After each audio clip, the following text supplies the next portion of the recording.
Today's guest is not only an accomplished professional performer, he's also a highly skilled pianist, plays ukulele banjo, plays it brilliantly throughout the conventions we've seen him, as well as at his own branch at Stourbridge. He has a vast knowledge of Formby songs, which is a good thing because he is the director of music. He plays the keyboard at Blackpool, and I've seen him play keyboard at his Stourbridge branch as well. And he always supports the George Formby Society, be it through the Zoomers, which he leads on the Sunday night, evening nights. And also, he's helped me edit and record the George Formby story, which we posted as an anniversary for George Formby's birthday. And so far, I think we've got about 6,000 views on that. So well done, Matt. So what more can I say about this multi-talented, gifted musician than welcome Matt Richards. Andy, thank you very much for having me on, and it's really great to see everybody as well. It's really good to see you all.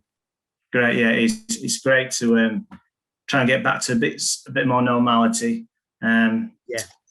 So, no more to do. I'm going to start asking our first question. All right. Are you ready, Matt? Because these are quite taxing questions. Right, you can fire them at me. Yeah. Okay. What first attracted you to the George Formby Society? Right. Well, I'm going to give you a little bit of background. So, I've always been into music from a young age, and one of my hobbies from early on was collecting records and wind-up gramophones and things like that. And I used to just buy them. I used to just buy them in crate loads in the early days, never knowing what the artists were. And I came across one day of George Formby. I never knew who George Formby was at that time, but I can always remember it was a Decca record of Why Don't Women Like Me, it was. And when I played it, the sound of the uke and the way George performed it, it really shook me. I was really, shocked by the sound. And it wasn't until a few months after that I came across another one, Radio Bungalow Town, and the sound of the solo and everything, I was just intrigued by it.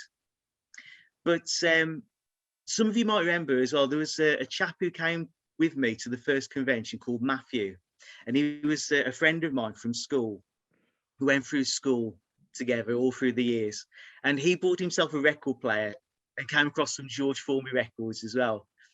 And we started to build up a bit of a collection between us, with the VHS and records, because there was no YouTube back then, or the internet wasn't as popular as it was now.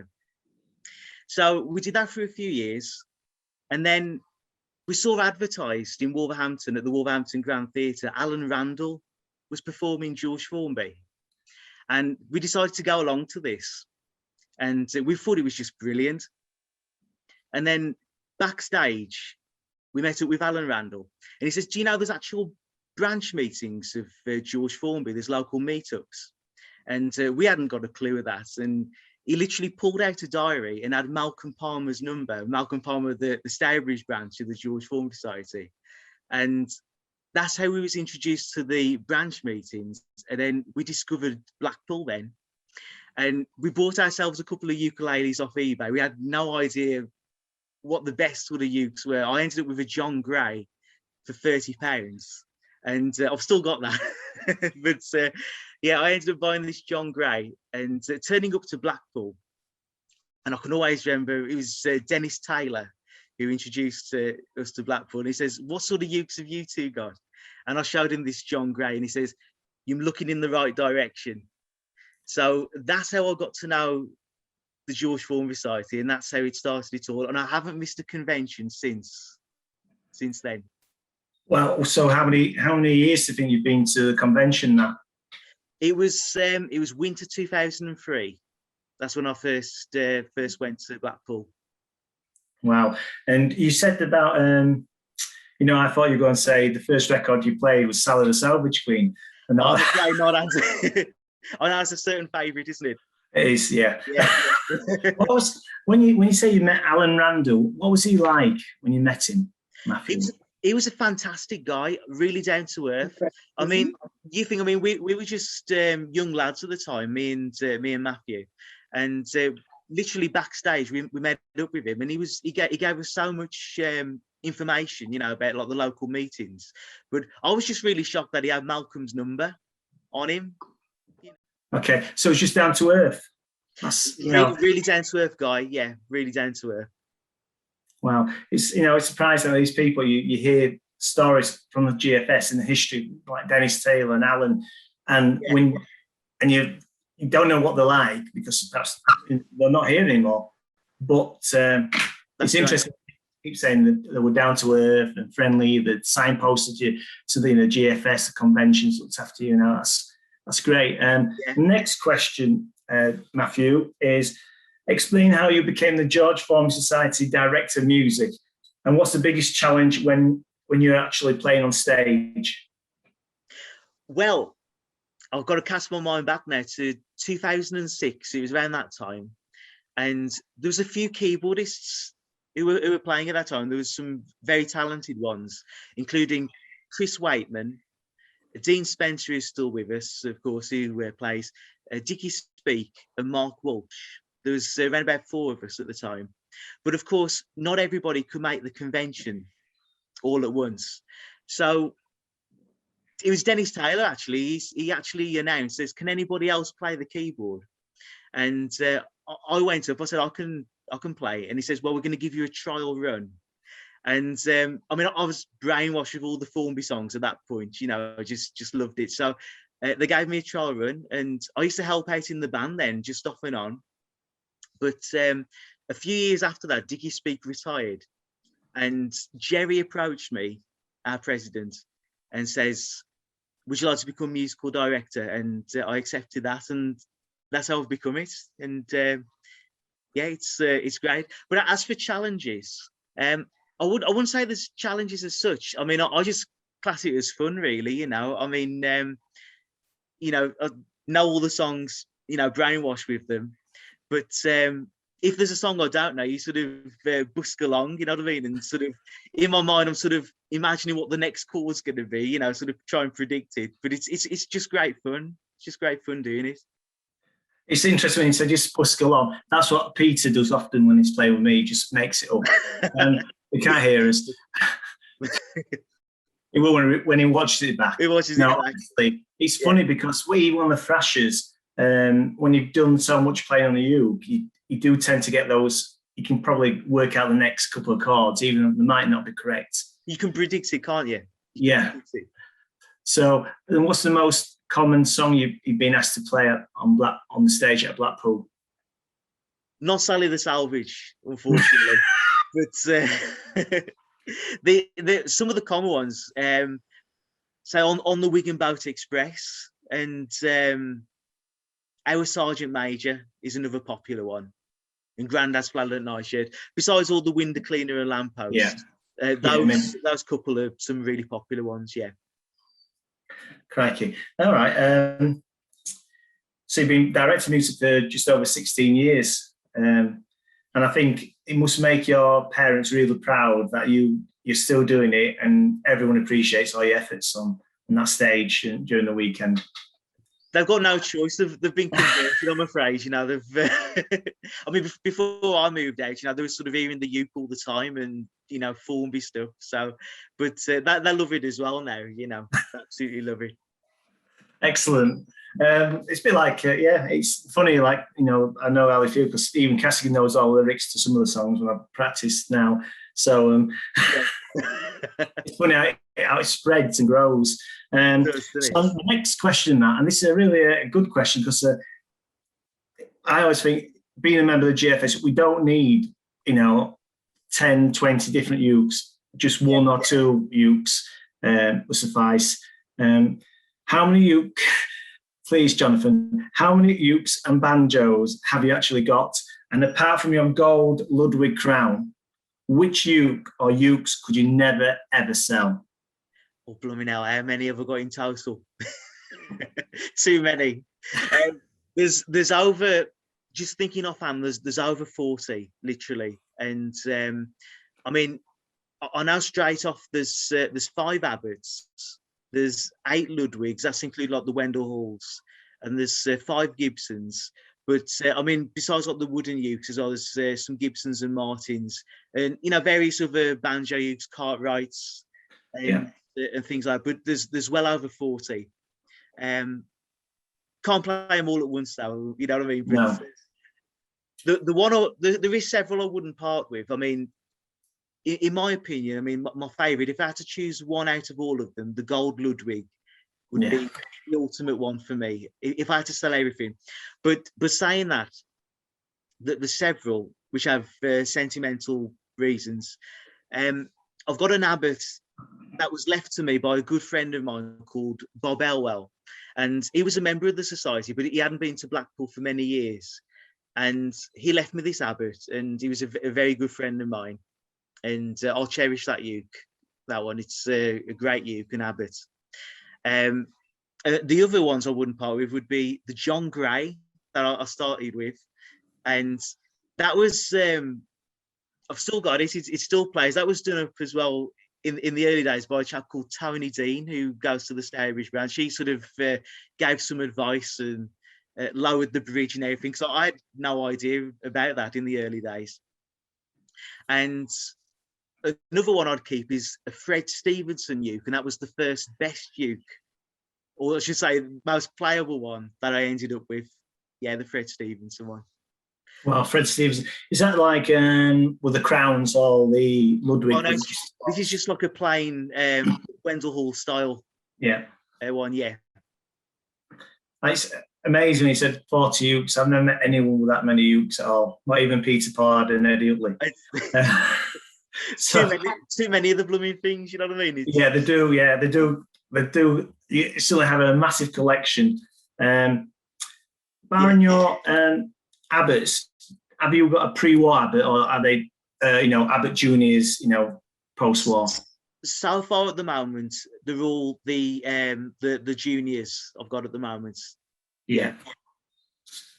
Crikey. Well, like I say, you can only play one instrument at once.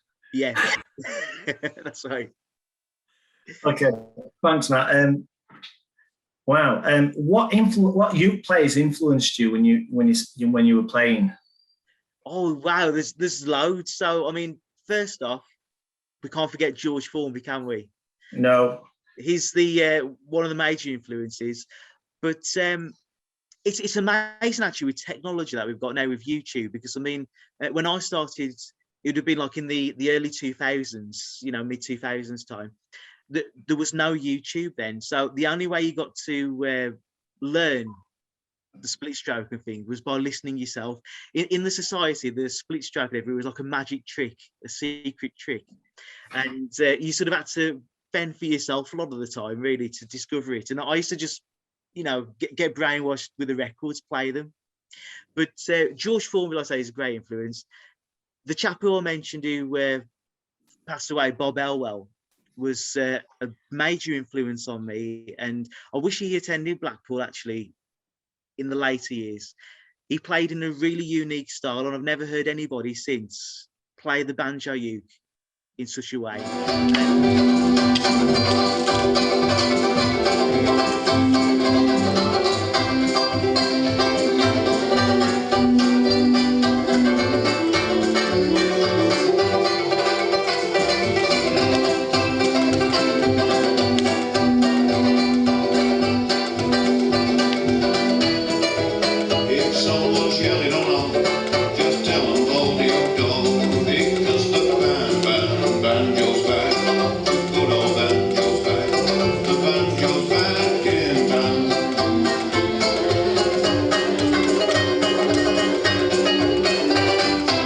I'm fortunate to have a lot of recordings that I made with him and a lot of video clips. But he actually attended Blackpool in the early days, in the early 70s. And they used to have competitions then. And there was a melody competition run by Ray Bernard and John Wally. And he won the prize, Bob Elwell did, for the melody. And there's people like Linda Myers as well, and things who entered this competition back in them days. But like I say, he was a great influence on me. And another of his favourites of mine was Billy Uke Scott as well. And I had the fortunate pleasure to meet Billy at the centenary, June 2004. Now, you know that Stevenson uke I mentioned early on, that was the time I bought the Stevenson, and literally I went into the room where they had all the ukes. I bought this uke for about £300, this Stevenson, and it sounded good. I mean, I sort of had no proper idea, you know, and I went on the stage and performed a number with it, and this chap called Billy Scott came up to me, and I didn't know who Billy was as such then. And I can remember when I was playing, I went up the fretboard, I did some chord, and he said, I saw what you did there, he said, how long have you been playing? I said, I've been playing about 8 months. And he says, well, he says, you keep at it. He says, what are you going to be like in a couple of years? But he was a really genuine, down-to-earth chap, Billy Scott was. And I'll never forget that. Never forget it. But Billy was a major influence as well. And even others from like the 1920s, Cliff Edwards, Art Fowler, Johnny Marvin, all these uke players. I mean, I've got 78 of them, and they're really influential, you know. So those are some influences of mine, those are, yeah. So you've mentioned some of the top players throughout the 20s up to the present day. And when you were saying about Billy Hugh Scott, did he show you any tips or any? Not then. You know, I mean, I hadn't been playing long at all then, and literally just I came off the stage, and this chap came up to me and said a few words, and then sort of later on I learned it was Billy Hugh Scott, you know. So just amazing. I mean, he passed away unfortunately about a year after that. Yeah. But he was a really, really nice guy. Yeah. You know, another, you know, it's like we just said, these people we hear about so much in society, and you know, like yourself, you met them, and you can give us that, like, how they actually were as people when they were visiting Blackpool branches. Okay, my next question, Matt, is about the piano. Okay, how old were you when you started to play the piano, and how and why did you move on to the ukulele banjo? Well, I've been playing since I was 5 years old on the piano, but I wouldn't say I've moved on to it. I mean, piano is really dear to my heart, and I play that on a regular basis. But I've been playing since I was 5, and when I was 15, I completed all the classical grades, and at that time as well, I was doing a bit of violin as well in the local Wolverhampton orchestra. So I was doing that, but piano has remained like the main instrument for me. But it was around that time, 15, that I took up the ukulele again. And as I was leaving school, I went to college in Hereford, and originally it was to do like music technology and recording, but they had a piano tuning department there, and I thought, oh, fancy seeing what it's all about. So I went to that. And that got me hooked on actually, you know, repairing and tuning them. But I just absolutely love it, because I mean, it's a job of mine, but you're actually doing music for a job, and I just couldn't ask for better for that. So piano is just a major part of my life. Crikey. And how do you go and start playing the uke from? Was it just you saw it and you decided to have a go at the wooden uke and banjo uke, or? Was it for the music, the records that drove you into the uke? It was the records. It was literally George Formby that got me going on that. You know, hearing all the records and then taking. So that's how I got into discovering the ukulele, the world of the ukulele. Yeah. Oh, yeah. How long do you practice piano? Do you still practice every day, Matt? Or? I play every day. I mean, I don't think of any sort of time limit or anything. I just sort of just jump on the piano. And what's great now, I mean, the house I've moved into, there's no neighbours or anything, so I can play any time of the day. Don't need to disturb anybody. So it's great, just free and easy. Yeah. Right. Can I ask you a question? Now, when you're repairing pianos, do you have to replace the actual, like the ebony and the ivory keys? And if so, everything. Where do you get the materials? I know a famous ukulele guitar luthier who's got lots of different woods. Where he shows his own. I use this wood to make your uke. And how do you do that, Matt? he does a fantastic job. I know he's watching now, isn't he? He is watching, yeah. He's watching that, yeah. But the woods and things, I mean, it's amazing. There's actually supply houses here in the UK that sell piano parts. So I can actually order those. And a lot of it as well is from, say, Germany, the hammers that they're made in Germany still. And, you know, I can order those, but things are still readily available. And what happened with the piano about 10 years ago or so, everybody was saying it was going digital, you know, like the keyboard and everything. Yeah. But then all of a sudden, because of, well, before the COVID, because of the live music, everybody's been attracted to the piano again. And it's been a resurgence.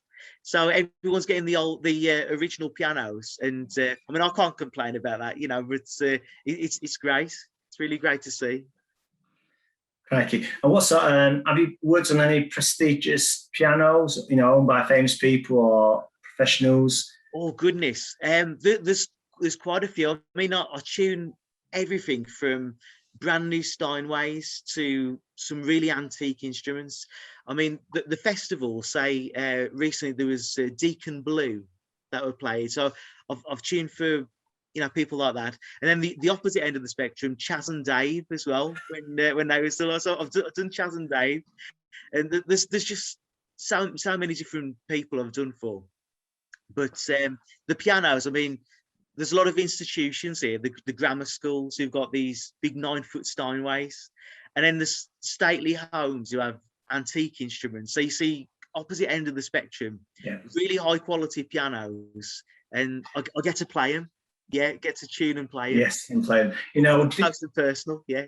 Which are the most difficult? Are the grand pianos or those upright ones? Or we have, you know, like my school, you know, these old battered old uprights. It varies so much, you know. I mean, some of the old ones where you find people have bought them off eBay, you know, and they end up with all sorts of stuff. Sometimes really good ones, and sometimes absolutely terrible things. But I could literally write a book with some of the stuff. Honestly, you know, it's just really. Yeah. I am actually impressed that you tuned Chaz and Dave's piano up. Yeah. I never realised to play the piano. I thought it was just mine, honestly. Yeah. But yeah, I'm sorry, I am actually speechless what you just said.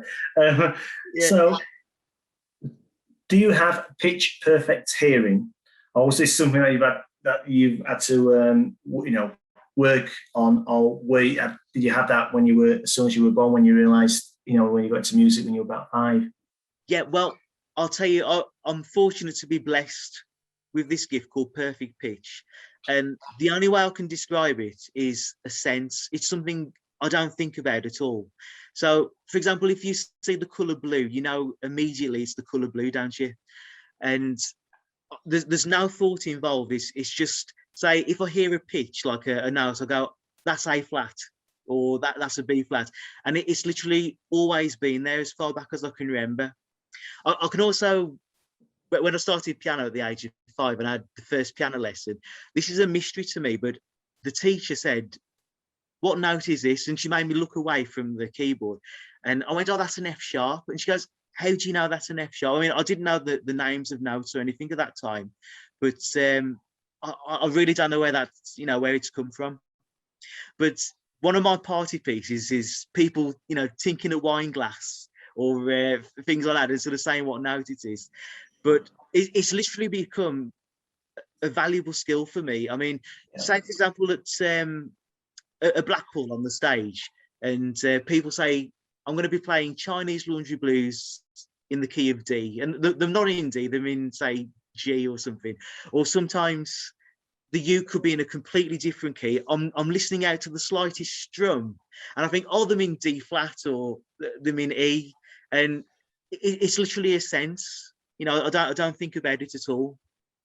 When they do that, Matt, I've got to ask you this question. Coming from a guitar background myself, if they come on stage and it's D flat or you know, high C sharp on that first strum, and you can like adapt it. Do you tell Tony on the bass? I do. I whisper to we have some fun and games. I go, well, that's in D flat, that is, and he's No, honestly, yeah.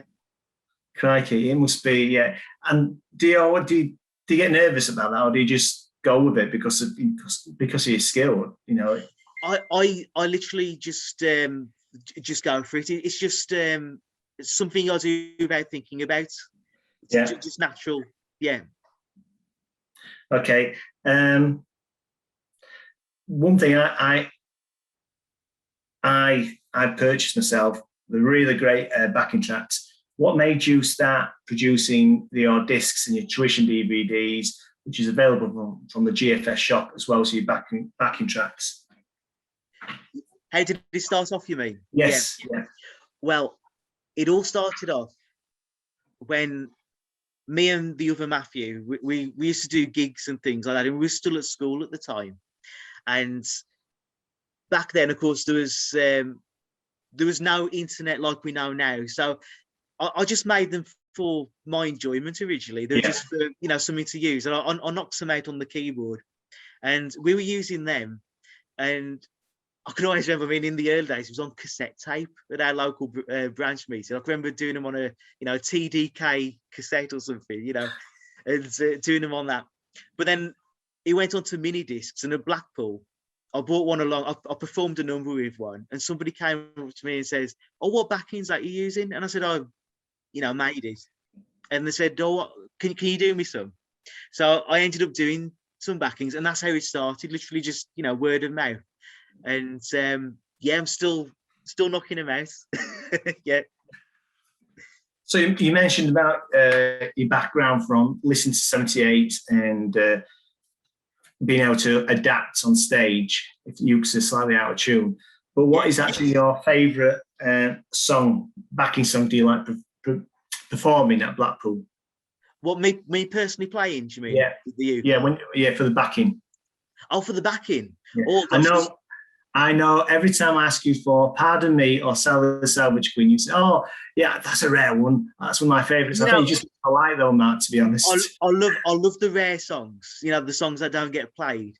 And there's some real, you've just mentioned there, Pardon Me as well. That's a favourite, actually, that is. And I just like to do the obscure ones. And even when I'm playing as well on stage, I just love to do some of the obscure ones that don't get heard.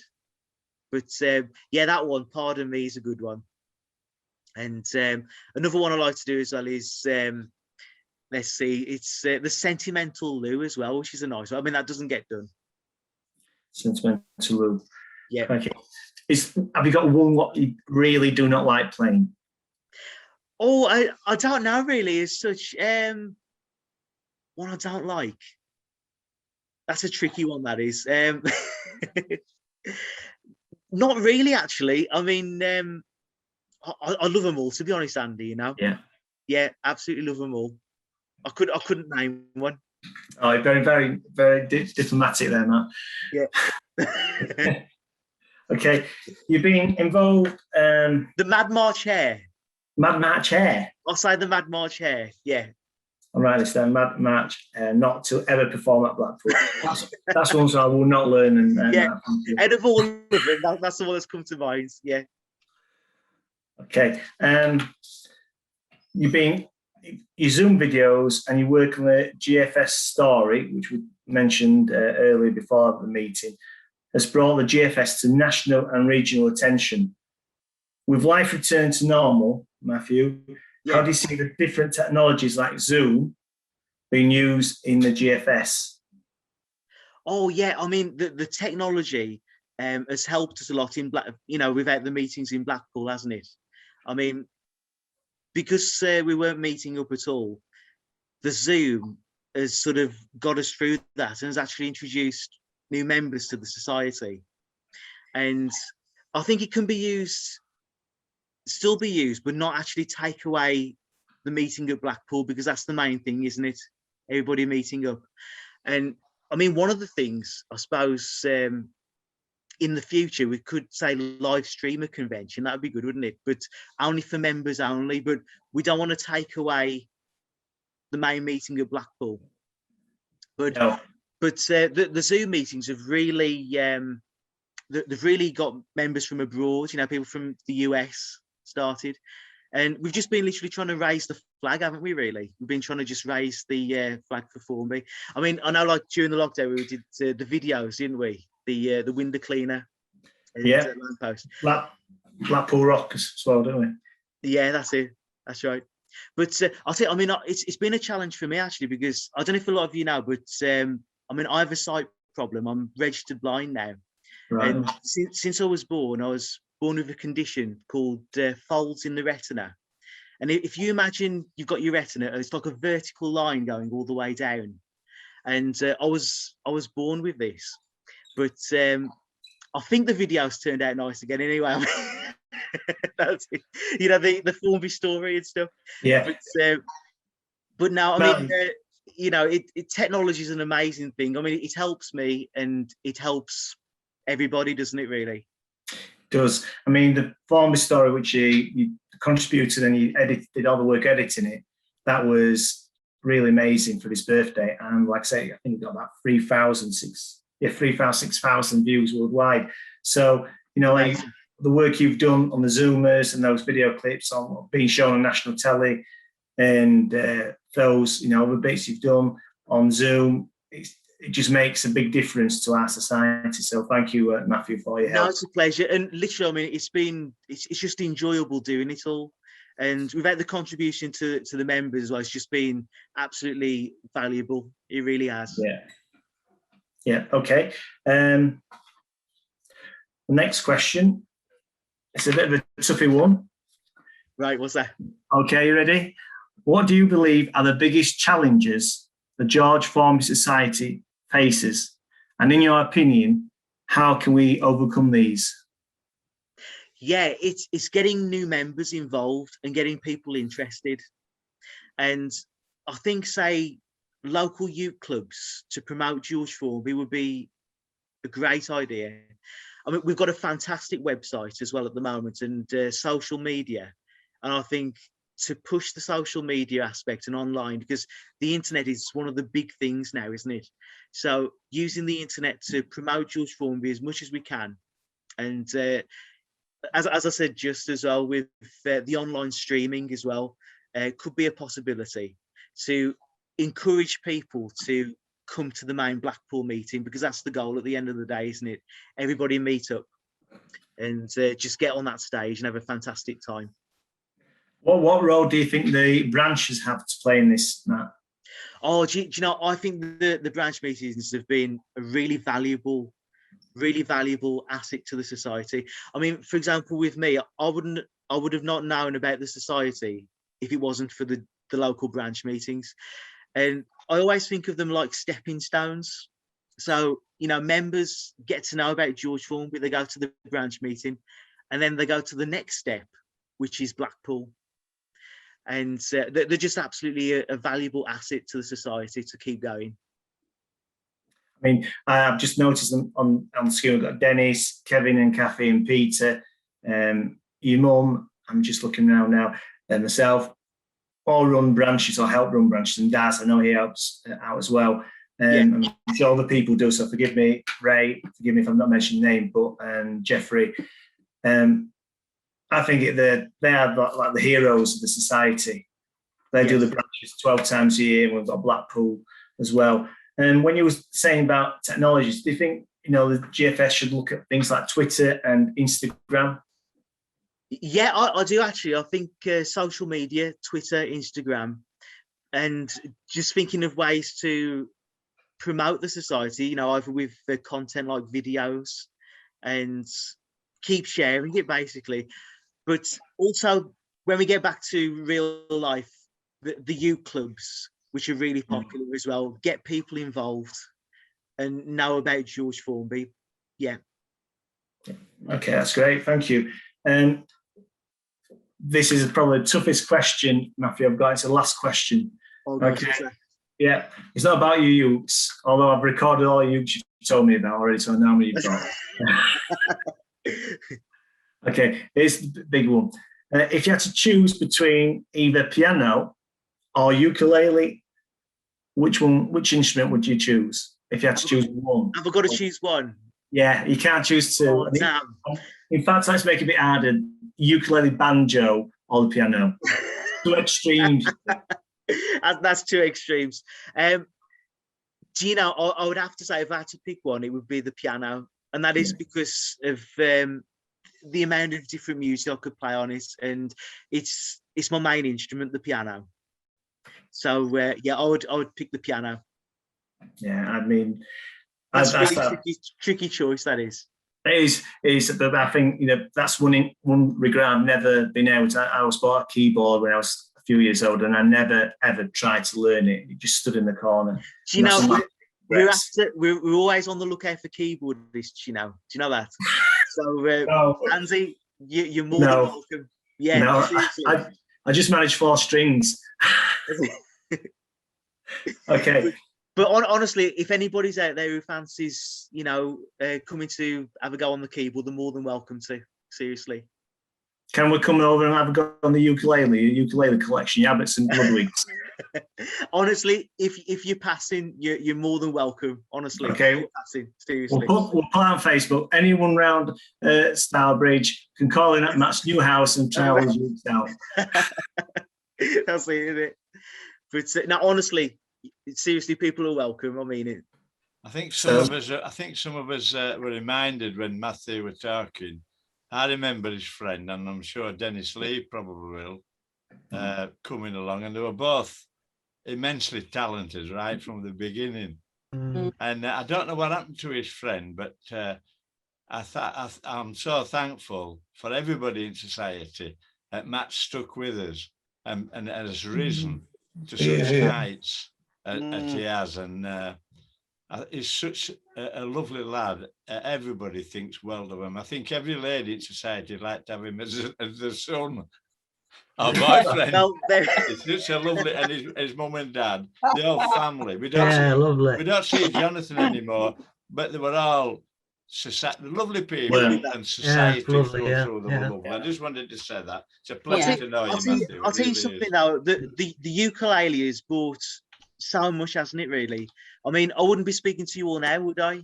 And I've got to know so many amazing people, and I mean, you're all friends, and I wouldn't know that ukulele. Yeah. You know what, Matt? It's funny you should say that, because if I hadn't met my friend, I would not have learned the songs "Hitting the High Spots," 9 o'clock. With the salvage. No, I didn't know that one. Yeah. No, it's true that is the whole point of the society. A guy spoke to me when we went to South Yorkshire branch, and he was I know it's a complete stranger, but immediately would start talking about playing the uke and getting on stage, and straight with that friendship. It's all about. It doesn't matter how good you are on uke. It's taking part and having a go. And it's like one big family, isn't it? Yeah. Definitely. Yeah. Lovely. Yeah. Well, it shouldn't be too long before we're all back together again, should it? Hopefully. Yeah. Fingers crossed, isn't it? Yeah. Even speaking to Daz, that is you. Andy, do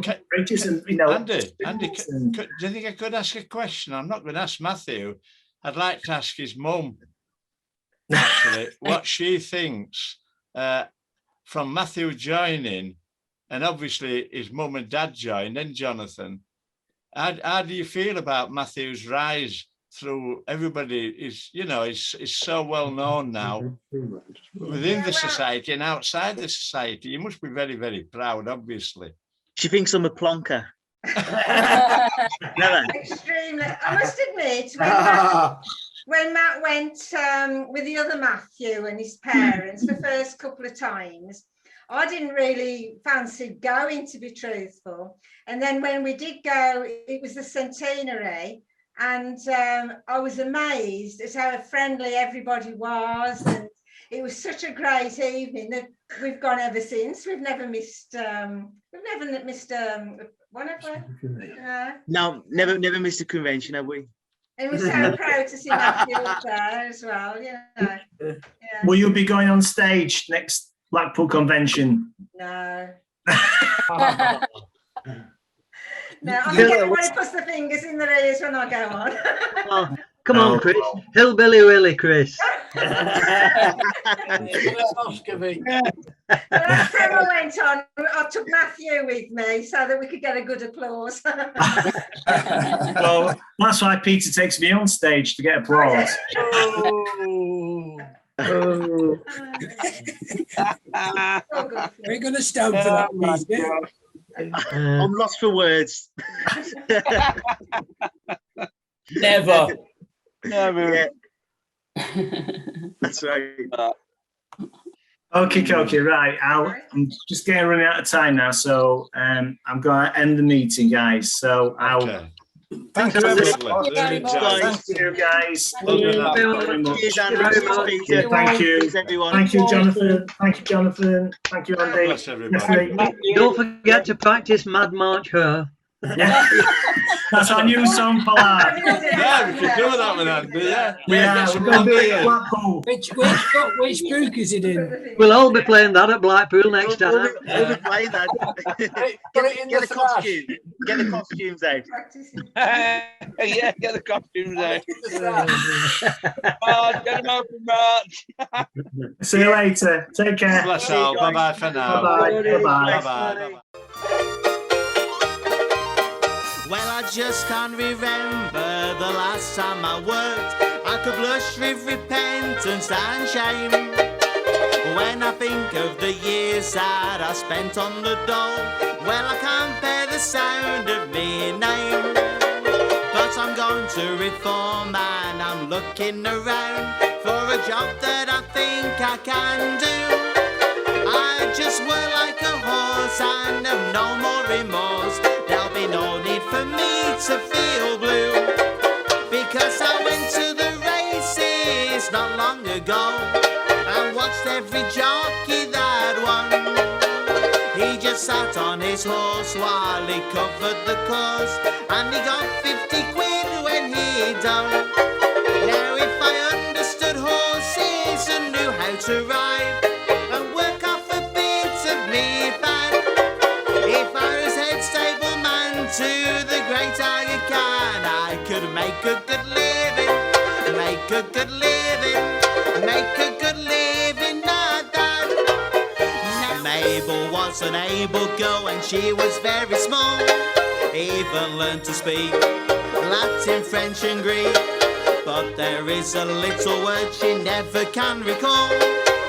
She never uses it at all. Well, she can't say no, she doesn't know the word. She don't say no, she's just a loving bird. She's really big-hearted, so gentle and kind. She wants to say no, but changes her mind. She don't say yes, somehow you can guess just what her eyes confess.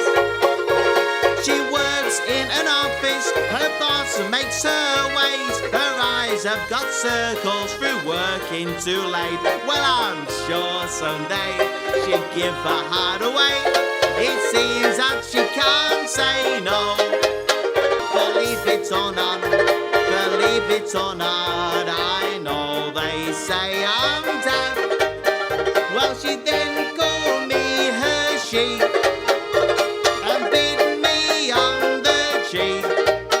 Well, I said that'll do, I don't believe you, I'm really mad somehow. She locked me in her padded cell and messed me about.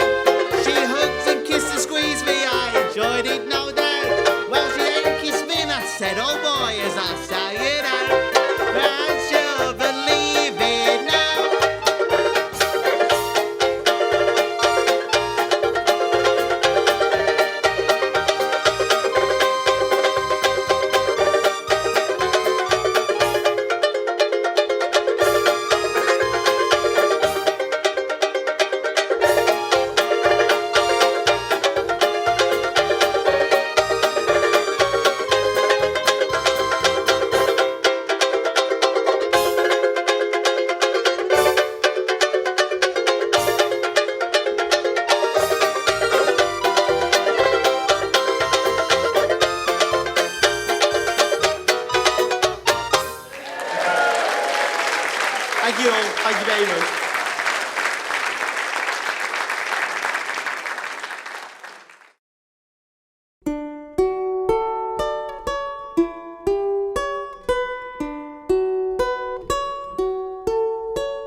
cowboy song.